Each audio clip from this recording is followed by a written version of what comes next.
Olá, boa noite, pessoal. Pessoal da GNF, pessoal que nos assiste. Hoje temos o prazer de estar conosco aqui com o Masao Sugihara. Ele é um cara que nós Amém. amamos muito, é uma bênção para nós. É um dos presentes que Deus nos deu no reino, uma amizade que a gente valoriza muito. Mesmo estando à distância, temos o Masao como amigo aqui. Amém, amém. A gente estava falando aqui um pouquinho antes sobre o momento do Covid, né? Uhum. Estamos passando por essa, graças a Deus. Amém. Graças a Deus, graças a Deus. Você perdeu muita gente conhecida, Mação? Perdi, sim, várias pessoas conhecidas, várias pessoas. Entendi. Mas não tão próximas, né? Mais conhecidas. E durante a pandemia, como é que foram as suas atividades? Você criou músicas novas, escreveu um novo livro? O que você fez? Olha, eu parei tudo, fiquei mesmo mais em casa, lendo, estudando, ouvindo mensagens. E foi bom, é um tempo muito bom de reflexão. E eu venho repensando muito igreja e vida cristã. Entendi. Você sabe, antes da gente começar, eu quero ouvir sobre isso. Mas antes de contar Hum, uma coisa, tocaram uma hum. música sua esses dias aqui na igreja. Ah, é? Que É. bom. Qual você acha que foi? Não sei quanto amor É ela mesmo, tocaram Quanto Amor. é a música mais conhecida minha. Porque o álbum Adoração e Adoradores tem um monte de músicas lindas e a gente conhece, vindo de você, a maioria. Mas Quanto Amor é a música que mais ficou, né? É, foi. Tem versões dela de soul, versão de rock, né? É, Você lembra quando foi que você escreveu essa música? ixi, foi há muito tempo atrás, muito tempo. Acho que é coisa de 20 anos, 30 anos atrás, por aí. Que legal, glória a Deus. Pra quem não sabe, o Massal é muito amigo do pessoal da UDF também. Isso, Universidade da Família. E eu sempre penso assim, às vezes a gente tem amizade com algumas pessoas do reino e depois de alguns anos elas vão deslanchando, né? Realizando suas atividades. Então acho que você conheceu eles eram uma sementinha, né? E hoje É, esse organismo para-eclesiástico na gigante, né? verdade, começou lá na nossa igreja, né, onde eu era pastor, né? A gente Hum, começou fazendo o curso ali e de repente o Jorge, que é o presidente hoje da Universidade da Família, ele começou a puxar o curso aqui no Brasil. Aí a coisa foi crescendo, crescendo e tomou essa proporção que é hoje.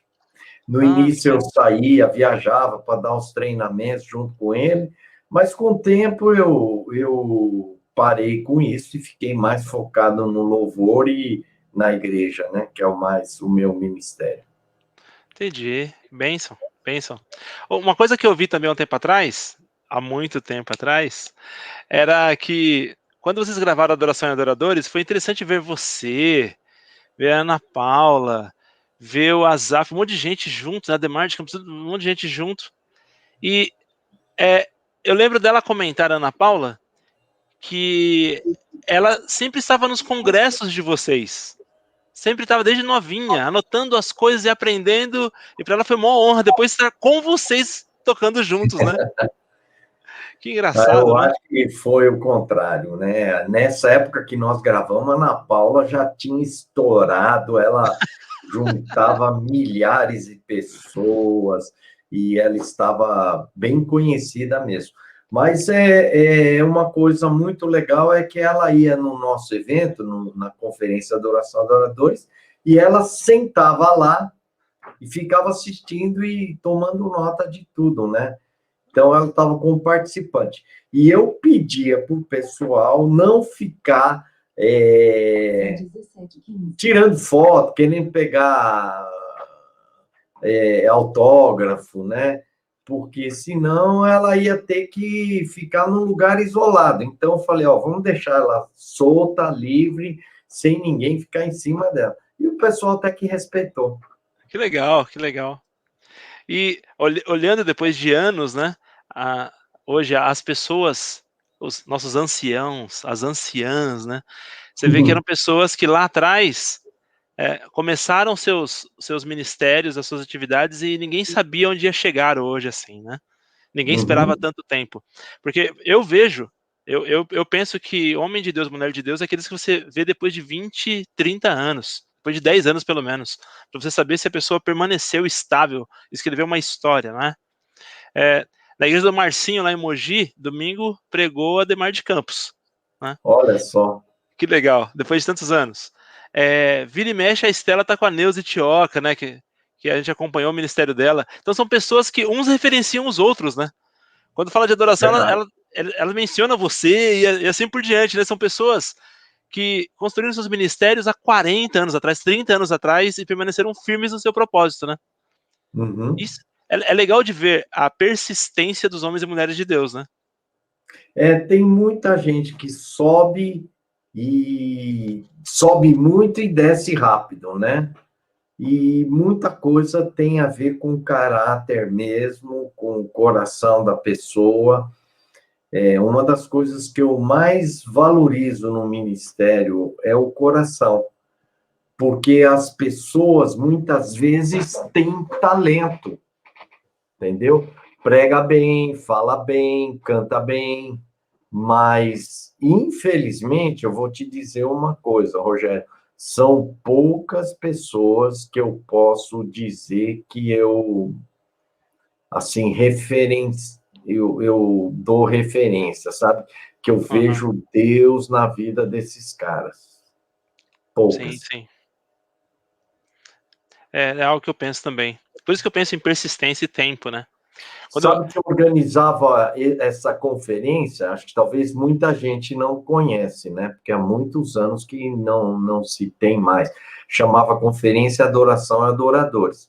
E eu conseguia unir os principais ministros de louvor do Brasil e trazia alguns ministros de louvor conhecidos no mundo. E os membros da minha igreja, eles viam o bastidor, né? E nos bastidores, você via o ministro de louvor que já chegava ali, qual que é a preocupação dele? Acertar as finanças, né? E tinha outros que era tranquilo. Teve um que é muito famoso, muito conhecido, que todo mundo canta a música dele. Ele veio não para participar, ele para ministrar, ele veio para participar, que eu convidei ele. E ele veio com uma carry-on só, porque ele ia ficar um dia só, 2 dias no máximo. E ele veio de avião. Normalmente a gente ia buscar os convidados com um Toyota Corolla, né? E naquele dia o Toyota foi fazer um serviço e não voltou. E aí nós mandamos um Fiat 147. Quando no aeroporto ele chegou diante do carro, sabe o que ele falou? Falou: Ah, nesse carro eu não vou. Tava só ele e uma mala, uma ixi, carry-on. Não pega mal essas coisas? é, é, E o cara nem palestrante era do evento. entendi. Eu fazia uma coisa que pouquíssimas pessoas fazem. Eu convidava vários ministros de louvor para irem ao evento e ficar lá.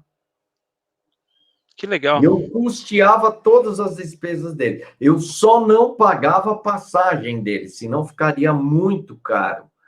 Mas eu convidava também, por exemplo, se você fosse convidado, eu pedia para você levar sua esposa, seus filhos para irem no evento, porque eu tinha a visão da família e queria abençoar, então, a família. E aí o que acontecia? Era uma despesa muito grande, que eu lembro que equivalia a um carro popular, mais ou menos. Dava para comprar um carro popular. Entendi. Então, eu investia mesmo, né? Podia ficar com lucro do evento, usar para outras atividades, mas eu investia, então, nesses líderes. E, às vezes, era decepcionante, né? Ver Entendi. os bastidores. O próprio pessoal lá da Árvore da Vida, né? Eles me contavam o que acontecia em outros eventos que eles tinham vários eventos lá, né? E eles compartilhavam, nossa, era um fogo de vaidade, eventos com pastores, um querendo aparecer mais que o outro. Rogério, você não imagina o que acontece nos bastidores desses eventos. Entendi. Existe muita vaidade, muita carnalidade. Para quem não sabe, né, que está nos assistindo e não sabe, a Árvore da Vida é um espaço, tipo um hotel fazenda, que fica em Sumaré, lá? Sumaré, Sumaré. Sumaré, no interior de São Paulo. Então tem um espaço para culto ou evento gigantesco e vários dormitórios, tem um hotel com restaurante dentro, né? É uma infraestrutura incrível. Eu fiquei lá acho que 3 vezes, em congresso da UDF, fantástico. Só tive experiência boa, de sentar com os Lá líderes na para tomar sorvete UDF já na não grama, tem sabe? essas coisas não, viu? Te garanto. E eu tenho também uma experiência legal que foi, assim, durante vários anos o Marcinho fez em Mogi o Congresso Adorar. Eu chamava vários ministros que ele conhecia pessoalmente. Esse negócio é muito engraçado. E aí eu sempre ia lá, ministrei algumas vezes, mas não é adoração o meu assunto. Então às vezes eu ficava lá e participava do lanche com ele, sabe? Da sala onde ficam os ministros e os pastores, comendo um lanche junto, comendo uma fruta. E eu lembro de ver o Juliano Som, por exemplo, servindo meu filho. Ele nem aí para os famosos estavam lá, ele pegando uma fruta e dando pro Arthur. Arthur era pequenininho, sabe? E, assim, vi vários. Viu? Eu lembro só pra falar, eu lembro do Gerson, né? Gerson Freire, não é isso? Ah, tá. Lá de Minas. Ele junto com a gente, ele comendo e passou o horário, ele tá lá com a gente, compartilhando coisa do reino, a gente orando junto lá. Eu lembro do Gregory lá antes, faleceu recentemente, né? Mas antes do período até de maior fama dele, Gregory foi McNutt. Magnet. Foi muito bom, sabe? Assim, eram experiências boas da gente gastar tempo de comunhão, comer junto, dar risada junto, orar junto dos assuntos. Então eu não tive essas as Bom, experiências ruins, mas só as boas. é que você Mas pegou os caras que não são tão famosos, né? Porque às vezes os mais famosos. Sabe o sim, que acontece? Eu fico ouvindo, eu vou em vários lugares, fico ouvindo o que acontece com esses caras. Eles são tão assediados, que tem hora que eles perdem a paciência, eles não aguentam. Eles não entendi. querem nem tirar foto. Então, eles querem acabar o evento, já querem ir para o hotel direto, não quer nem Sim, cumprimentar ninguém, não quer ver ninguém. Então, acabou, todo mundo segura, ele entra no carro e vai para o hotel. Então, vira uma pessoa meia. É muito estranho. Eu entendo o lado humano deles, né? Que eles sim, acabam se cansando. Tanta gente ali, e gente querendo falar, e cansa, né? sim. Acontece E comigo às vezes quando eu tô viajando. Você termina uma pregação numa igreja, em algum lugar, o povo quer conversar. E o povo pagou para você estar lá. Pagou suas despesas, eles querem conversar. É difícil você falar assim, ó, eu cheguei do voo agora, eu tô cansado. Não, não, você tem que ficar ali, você tem que conversar com eles, dar tem que atenção pra ficar, eles, e né? tem vez que tem gente que te cansa, né? Eu É, várias vezes, mas eu aprendi vendo esses caras aí, que se você vai e desce e ajuda né, e fica com o pessoal, isso é muito importante. sim, sim, é Eu verdade. tenho uma experiência, posso contar? Claro, claro. Interessante. Eu fiz um evento onde era com um conselho de pastores, né? Então, eles pediram para eu levar o Ademar e o Azaf. Aí eu fiz o contato, acertei tudo, tal, e aí fizemos o evento. E aí, o que aconteceu? O cara que organizou o evento, não sei o que aconteceu, não foi quase ninguém, deu um prejuízo.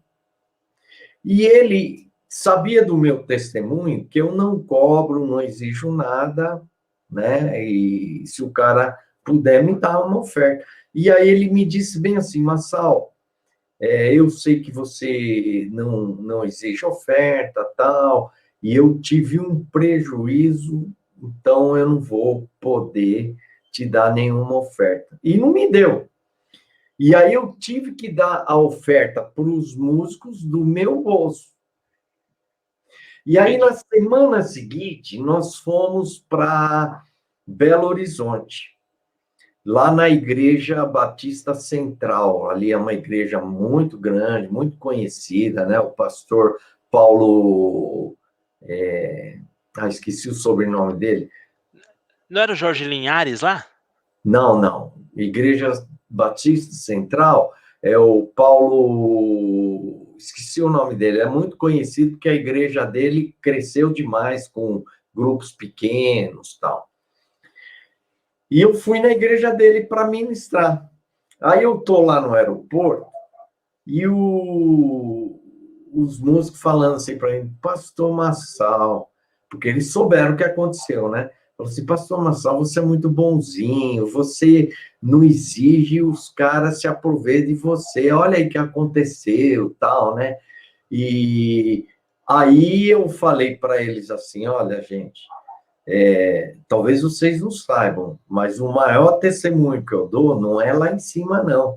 É nos bastidores, a maneira como eu lido, como eu acerto as coisas, e as pessoas veem que eu não estou aqui para fazer um show, exigir nada, eu estou para servir. Aí um baterista bateu nas minhas costas, assim, falou, o pastor vai sofrer muito, tal, né? Porque acontece muita coisa. Aí, então, nós fomos ministrar nessa igreja aí. E chegou no último dia, no domingo, né? Acabou a ministração, todos os músicos já foram para a sala, aquela sala, né? Cheia de refrigerante, suco, tal, frutas ali e tal. E eu desci, estava todo suado, cansado. O último dia foi sexta à noite, sábado de manhã, sábado à tarde, sábado à noite, domingo de manhã. E a gente já ia, daqui a um tempo, pegar a van e já ia para o aeroporto, que eu ia pegar o voo. Mas eu desci para ir cumprimentar o pessoal lá, né? E aí eu comecei a cumprimentar a turma. Aí eu estou cumprimentando, de repente eu senti um negócio na mão, era um cheque. Enfiei aqui no bolso. Aí daqui a pouco eu estou cumprimentando, vem um outro, aí me deu um outro cheque, enfiei aqui no outro bolso. E conforme eu estou cumprimentando, tal, daqui a pouco veio gente, tal, agradecendo, tal. Aí acabou, todo mundo foi embora e o tesoureiro veio, trouxe um envelope cheio de dinheiro ali, né? E eu tinha combinado com o pessoal que eu iria dar R$ 300 de oferta para ele, R$ 250 de oferta para eles pelo final de semana. Tinha acertado com eles, né? Aí eu recebi essa oferta. Aí nós entramos na van e fomos. Quando nós estávamos indo, eu fui ver o dinheiro que nós tínhamos recebido de oferta da igreja, era R$ 5.000. Meu Deus. R$ 5.000. E aí, eu decidi, quer dizer, eram 5 pessoas, 250 era 1.250 que eu ia dar para eles. Mas aí, como eu fui abençoado, eu falei para ele assim: ó, gente, nós recebemos aqui 5.000 de oferta e todo mundo. Ah! Aí eu falei assim: ó, como eu fui abençoado, eu vou abençoar vocês. Eu prometi para vocês que eu ia dar 250, mas eu vou dar R$ 500 para vocês. Aí todo mundo. E aí eu fui dando, quer dizer, 5 vezes 500 deu 2.500. Eu rachei metade do que eu ia receber de oferta, eu dei para eles e fiquei com 2.500. Aí eu lembrei do cheque. Aí eu olhei, né? E abri o primeiro cheque. O primeiro cheque era de R$ 500. Eita. já cobriu aí uma boa parte do que eu tinha dado para eles. Aí eu puxei outro cheque e aí eu abri. Aí eu ficava olhando assim, que eu não acreditava que eu estava vendo. Não sabia quanto exatamente, eu não enxergo muito bem, sem óculos, estava sem óculos. Aí eu olhei, sabe quanto que era o cheque? Ah, 10 mil reais. Uma pessoa me deu um cheque de 10 mil reais. Você eita. acredita? E eu não sabia se era 1.000 ou era 10 mil, Rogério. Aí eu virei para trás, eu falei assim, ó, turma, eu tinha combinado 250, dei 500 para vocês, né? Então eu abençoei vocês aí. Mas eu quero dizer o seguinte, que Deus me abençoou muito mais. Ele me deu um cheque de 10 mil reais! Aí todo mundo. "Ê!" Aí eu falei, mas isso eu não vou rachar com vocês, não, tá bom? Mas o que é importante? Você vê os caras, olha, você vai ser explorado, você isso e aquilo. Você chega na hora H, Deus, ele te surpreende. Então, Sim, uma coisa que eu tenho há muitos anos, eu nunca cobro, eu nunca exijo. Quer dizer, eu peço para cobrir a gasolina e a oferta dos músicos, porque eu não posso exigir que os músicos vivam pela fé como eu vivo. E o resto, deu, sim. deu. Tem lugar que eu vou, o cara me dá 50 reais, tudo bem, né? Glória a Tem Deus, outro né? que o cara me dá 1.000 reais, poxa, glória a Deus. Mas receber 2.000, 3.000, 10.000 é muito difícil, pessoal, não dá, não. Glória a Deus, né? Glória a Deus. Você vê, é, vi pela fé, mas olha quanto tempo, olha que história, olha que legado você vai deixando, não é? É diferente isso. É diferente. É poder virar uma referência para as pessoas pelo que você vive, né? É isso que você disse. Não é pelo discurso, né? São pelas ações que são vistas, né? Não é pelo que você prega, mas é pelo que você vive, né? Então, Sim, isso é muito importante. Eu já vi pastores que o fato de eu chegar, porque nas igrejas deles, eles estão cansados de receber gente que exige isso, exige aquilo, que pede isso, pede aquilo. Então, quando você fala assim, pastor, olha, eu não exijo nada, não exijo hotel, eu posso ficar aí, eu posso dormir na igreja, colchão no chão, não tem problema. Eu não quero dar despesa, eu só quero servir vocês. Então, quando você fala isso, tem pastor que está acostumado a receber gente que exige isso, exige van, exige aquilo. Aí os caras chegam e falam assim: olha, é diferente o espírito. é. E você, nos últimos anos, você trouxe um discurso muito sério sobre santidade, sexualidade e pornografia. O pessoal da nossa igreja, eles conhecem muito bem o João Pedro e a Simone, porque já Uhum. ministraram várias vezes veredas e outros cursos entre a gente, abençoaram muito a gente. A Simone e o João Pedro trabalham como uma sal igreja. Ó. Eles... É verdade. Eles me ajudam. Então, só para você entender a referência, entendeu? Você acha que o João Pedro e a Simone são bênção? Ó, ele tá pastoreando eles, entendeu? Só para você entender. E o João Pedro tem divulgado isso, a Simone também, né? Sobre Uhum. santidade. E você entende que hoje esse é o principal problema da igreja hoje? Olha, deixa eu te colocar alguns dados estatísticos sobre pornografia, né?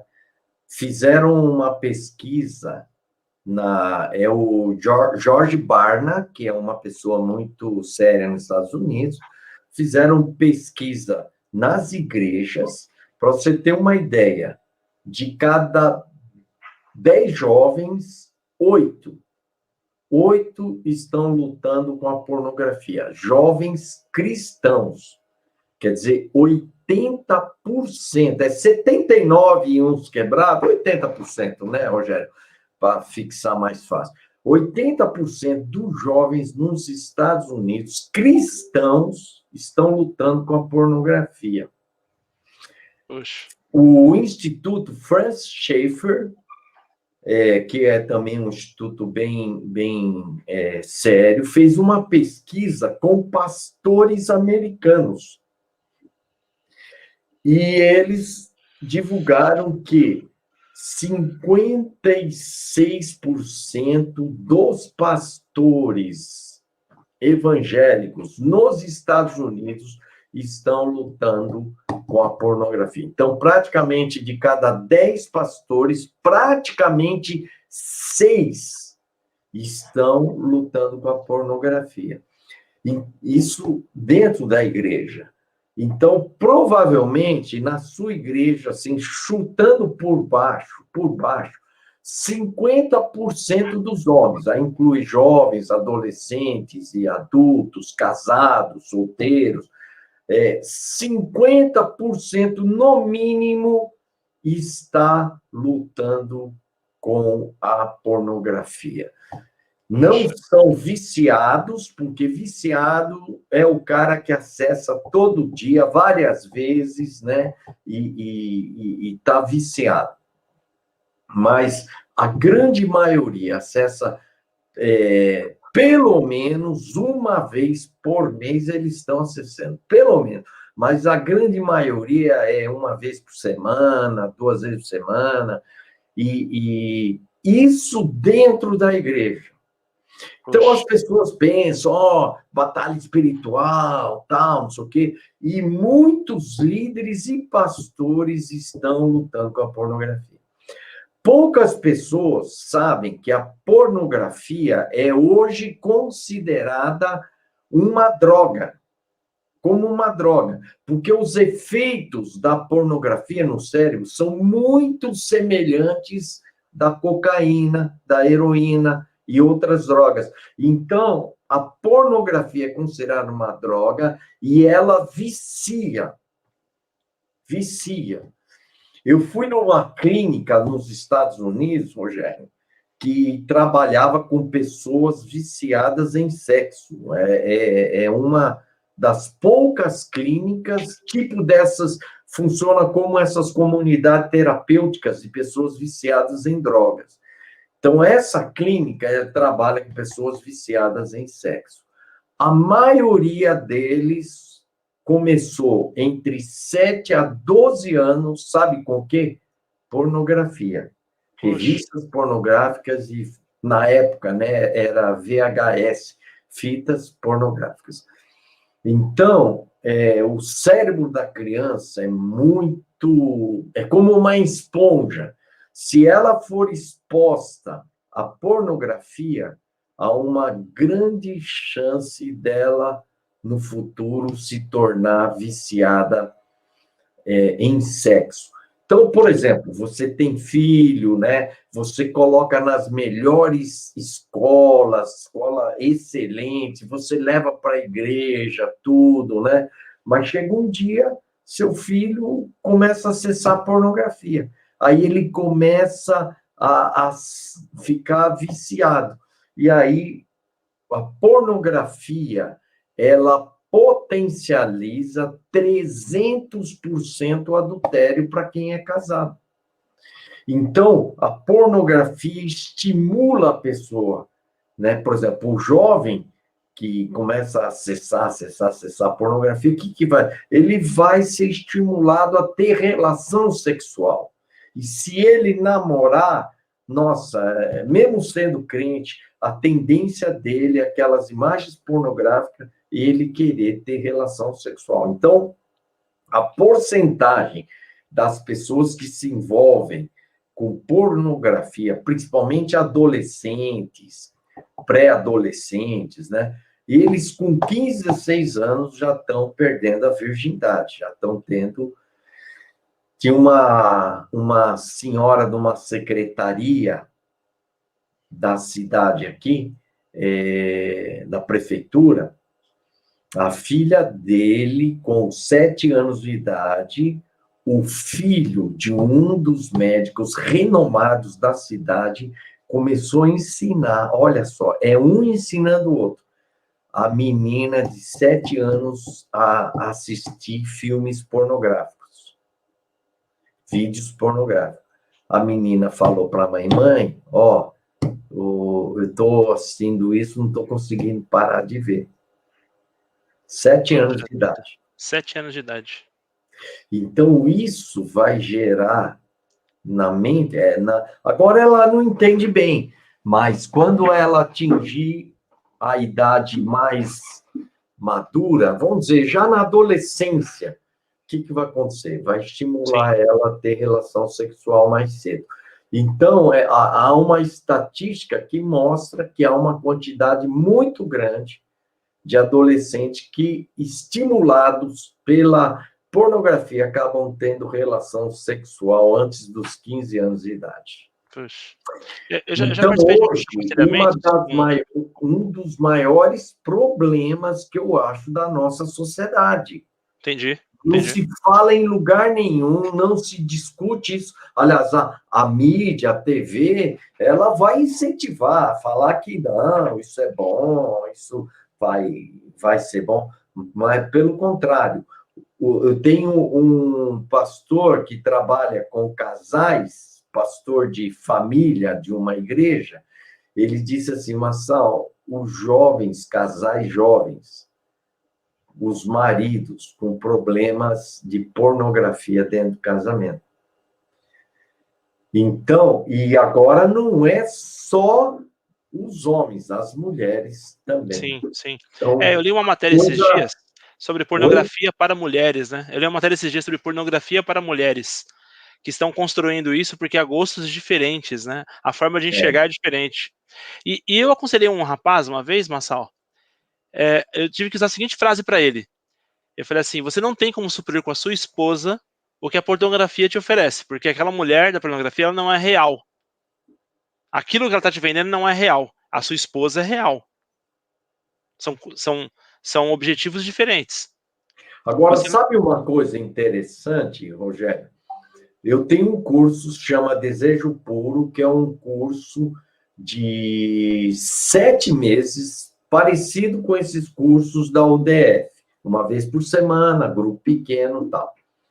E nesse curso ele vai mostrar, por causa da neurociência, né, que estuda o funcionamento do cérebro, você vai ver que tudo que você repete, você gera um caminho neural no cérebro. Então, por exemplo, você vai e volta para casa pelo mesmo caminho sempre, né? Então, isso gera o quê? Um caminho neural. E aqui no cérebro, o que acontece? Os pensamentos funcionam automaticamente ali, entendeu? Então, um dia você está pensando em outra coisa, de repente você chegou em casa e fica, como é que eu cheguei em casa? Caminho neural.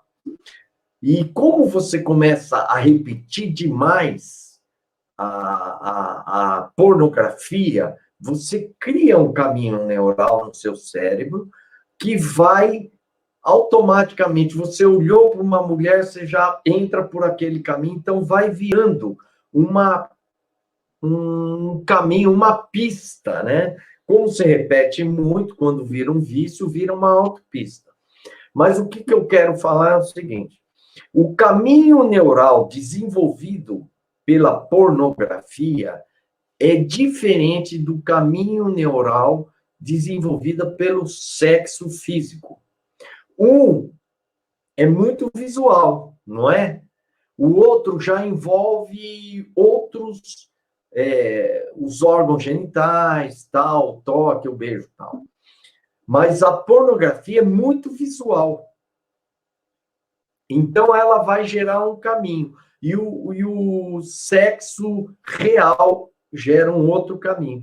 Você sabe que o virtual, de tanto que você repete, ele fica mais forte e chega um ponto que você, para ter relação sexual e ter prazer com a sua esposa, por exemplo, você fica mentalizando as cenas pornográficas que você assistiu. Por quê? Porque chega um ponto que o prazer virtual fica maior que o prazer real. Então, você vai até, muitas vezes, preferir a pornografia do que o sexo real. Olha onde a gente chega. Poxa, é um absurdo, não é?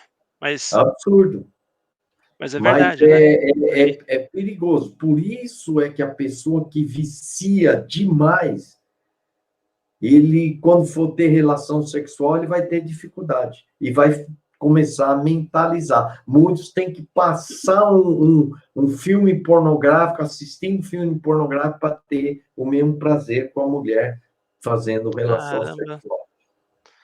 Pois é. A coisa não é brincadeira. E olha, isso está acontecendo dentro da igreja, né? O cara estando lá, viciado em pornofia, acaba atraindo a mulher. Tudo começa, pornografia é que nem a maconha, né? Diz que é inofensiva, não é tão prejudicial quanto o cigarro, mas a maconha te leva a querer drogas mais fortes. Então, pornografia, assim, ela começa inocente, como o caso dos cristãos, por exemplo, eles não vão, que nem o cara do mundo, ele vai para a balada, vai para a prostituição, vai para outros caminhos, mas os cristãos não vão isso. Então, o que, que eles vão fazer? Eles vão acabar assistindo um vídeo pornográfico. Não é só essa vez. E aí vai, e aí vai, e aí vai. Quando menos ele percebe, ele já está tomado por aquilo. E aí chega um ponto que aquilo só não satisfaz. Aí ele começa a mentalizar com mulheres no trabalho, na rua, com membros da igreja, tal. E aí o cara acaba atraindo a mulher. Por isso que a pornografia, ela potencializa 300% o adultério. Então é Entendi. muito forte. Quem assiste pornografia, é casado, é muito perigoso, porque ele está estimulando, e o próprio sexo com a mulher, já daqui a pouco, não vai satisfazer, ele vai querer Sim, o quê? Coisa mais... sim. Acho que já passou o nosso tempo, né? Acho É, que... eu vou colocar aqui nos comentários embaixo a Uhum. referência de como as pessoas podem buscar ajuda com vocês através do Desejo Puro. Pode mandar o meu e-mail ou o e-mail do João Pedro, viu? Tá bom. Tá bom? E eu vou pedir pra gente conversar outra vez, Marçal, pra gente marcar Tá um outro bom. dia, pode ser? Pra gente Pode falar ser. sobre igreja, sobre pandemia? Pode ser? Vamos. Pode Você pode ser. orar pelas pessoas que estão Vamos assistindo a orar. gente? Senhor nosso Deus, eu quero orar, e pessoas agora que estão lutando com a pornografia, desperta o coração delas para trazer a luz, para pedir ajuda, para buscar uma forma de poder não mais manter esse pecado oculto, Senhor. Ajuda essas pessoas, ajuda cada irmão, irmã que está lutando com o pecado, que haja realmente, Senhor, através dessa pequena conversa, um estímulo para que nós procuremos viver em santidade, viver na luz, e que o Senhor tire todo o medo e que haja realmente um princípio de mudança de vida através do teu Espírito, teu poder. Obrigado por esse tempo, abençoa a vida do Rogério, seu ministério, sua igreja, em nome do Senhor Jesus. Amém. Amém. Muito obrigado, Marçal. Você é amado aqui, viu? Você é amado Amém, aqui. amém. Precisando um dia, ó, depois que eu vacinar, pode me convidar que eu vou aí com a maior alegria, viu? Amém. Vamos chamar sim. É, combinamos outro dia pra gente poder continuar essa conversa, tá bom? Tá bom. Dá um abraço na Regina e Tranquilo. no pessoal aí. Tá bom, manda abraço aí para a família toda aí. Tchau, fica com Tchau. Deus. Tchau, tchau.